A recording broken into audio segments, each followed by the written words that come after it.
Hello everyone, and welcome to the instructions for your research assignment, the semester-long research or term paper. This course is History 1302, the second half of the course, starting after the American Civil War and going through the present day.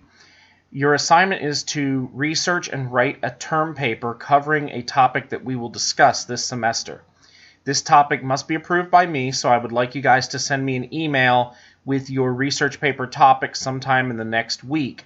Some examples of what you can use for your research paper: American expansion, the expansion of the West. You could do the takeover of the Kingdom of Hawaii.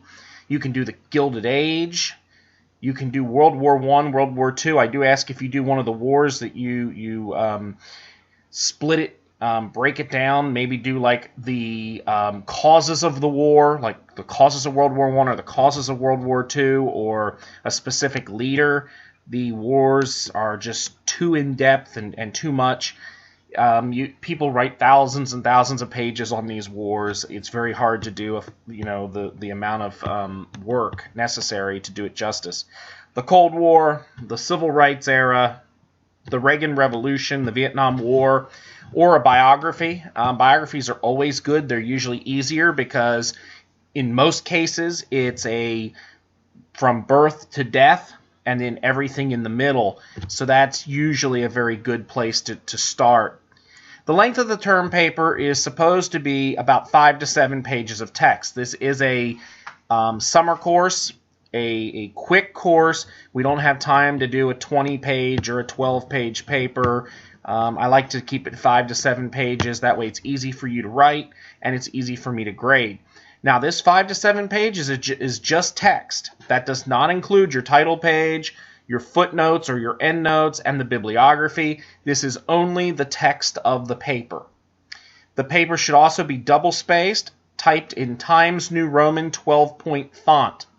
I will check the fonts. You will be sending me an electronic copy of this, so don't try to make your paper longer by doing Arial size 13 or Times New Roman 12.5. I want it Times New Roman 12-point font, everyone the same font. That way it's easy to read and compare to everyone else. Since this is a research paper, you are going to have to use citations, and the citation format that we use in history is called the Chicago Manual of Style, CMS. This is the guideline for citing sources in history and a few other of the social sciences or arts, as they used to be called. This is essentially footnotes or endnotes. This is what we mean by Chicago Manual of Style. If you choose to use MLA or APA in-text citations, that's up to you, but you will not receive full credit for the assignment. Chicago Manual of Style is the only appropriate form of citation for history classes. This means you will have a bibliography, not a works cited page. This will be at the very end of your paper. You should title it Bibliography, not works cited, and you should follow the format that I will give you. Now, the format that I want you to use, you don't have to look up the Chicago Manual of Style. You don't have to look up the Turabian style, which is the same thing. I will give you a mandatory style sheet for term paper research and organization. It will be in Canvas in this section, in the research assignment section. I want you to get that, print it off, and use that as your guideline for the entire paper. Now, how many sources do you need? Well, you are required to have 5 book sources that are approved by me, and at the same time you send me your topic, you will send me book sources. Now, these book sources can be physical books that you get from the library. They can be electronic journals that you get from the library databases, but they must be a valid research tool. They must be signed articles, and they must have some kind of citation method, either footnote or endnote. Do not use Wikipedia. Students do this. I've got a student or two that does this every semester. Wikipedia is not a legitimate research website, and it is not accepted in most academic classes. Now, there's some professors that allow it, but I am not one of those people. The reason why is simple. anyone can update Wikipedia and change information. If you're using an academic journal or a book, that's not something that can be easily updated and bad information put in. So you should stay away from Wikipedia. You should also stay away from online sources that don't have a signature and also don't have some kind of citation method, because that information, there's nowhere to track and understand where you got that bad information. And here's the thing about source citation. If you put something in your paper that's wrong or questionable and you cite it well, and I go back and look it up and it's in this book and it's a legitimate book, you get the benefit of the doubt. If you put something in your paper that's crazy, absolutely historically inaccurate, and I look it up and find that the site is from some alternative history or some historical fiction site, some people do that. They go and look up Civil War blah blah blah, and what ends up happening is it pulls up some historical fiction. They read it and use it in their paper. That's the information's wrong. I can look it up and be like, no, that's not quite right, but at least I see what they did. So it's very important that you let me know where you're getting your information, not only because of that, but also because you have to give your sources credit for the material that you use. I love this little e-card that I put here on the slides, and it's very true. I don't judge people based on race, creed, color, or gender, but I most definitely judge you based on your spelling, grammar, punctuation, and sentence structure. A lot of students will turn me in a paper and say, I don't understand why you took off points for bad grammar, bad spelling. This is a history paper. Well, it is a history paper, but this is also a college-level research paper. You must make sure that things are spelt correctly, that your grammar is correct, that your punctuation is in the right place, and that you have good sentence structure. If you don't, it causes a problem. The way you punctuate things can make a sentence change the way it means.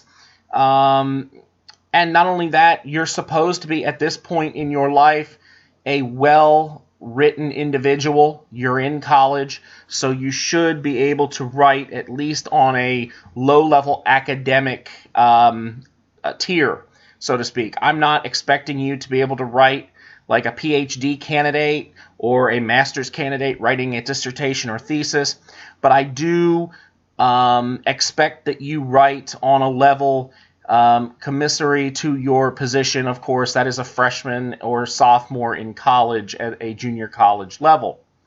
The grading criteria for the paper. I will have a sheet that I grade your paper, a rubric that I use, and 25% of your paper is content. This is the historical content.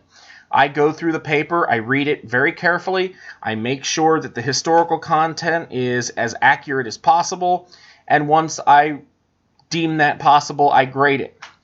The next is style. Style is your spelling, grammar, punctuation, sentence structure, how you have the paper set up. Do you have it set up in paragraphs? Those type of things. So that's where you'll lose points if you don't proofread, if you whatever kind of mistake you made style-wise, if you didn't put in a title page, things like that. The next 25 are your citations. So you should either have footnotes or endnotes, but not both. And if you don't have any citations at all, you don't get any of the points. If you use MLA or APA, I usually take 10 points off right off the top since that's not the instructions, but I do still leave you with 15%. The final part is the bibliography, and this is the easiest 25%, and this is the 25% that I don't understand, but students will forget to do this. All you have to do is list the sources that you used for the paper, and just do it in the correct format. And I have a lot of students who forget to turn this in and lose 25 easy points. So make sure, and this should be one of the first things you do, once you get your sources together, make a quick bibliography. And that should be added to your paper right before you turn it in to me. So it should be a very easy, by the way, 25 points. No one should get maybe a few points off, maybe if you don't have the right format or if you have some spelling issues or things like that. But the bibliography should be one of the easiest parts. Now, when is this paper due? Well, the paper for this course is due Monday, August 8th at 11:59 p.m. I do not accept late research papers, so if it's not in by Monday, August 8th at 11:59 p.m., it is late and it will result in a 0. It is very, very important that you get the paper into me on time. That way I can grade it and get it back to you before the final exam. If you have any questions about the instructions for the research assignment, or you want to go ahead and send me your topic now, maybe send me some of your sources, send it to me by email at sedler@gc.edu. Thank you and have a good day.